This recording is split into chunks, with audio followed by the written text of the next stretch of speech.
I've been using this Canva whiteboard, story mind map in Canva, and it is awesome.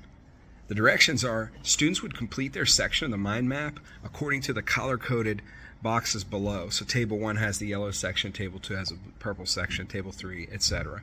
Add circles and lines to include multimedia that represents your section. They're certainly going to add descriptors. They're providing evidence from text that they understand the setting and the character and the themes and the plot elements.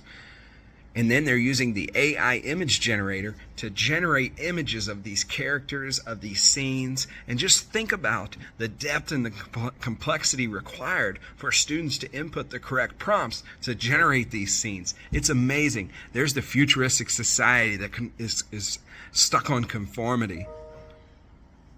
And we're seeing Jonas, the protagonist. We're seeing the antagonist represented, the family represented.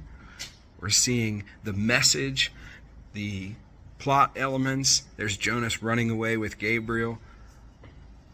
Remember the first memory of Jonas and Gabriel at the top of the mountain getting ready to sled down, the first experience of joy and happiness. There's Jonas pondering all these thoughts. This is a rich experience, could be completed with the whole class.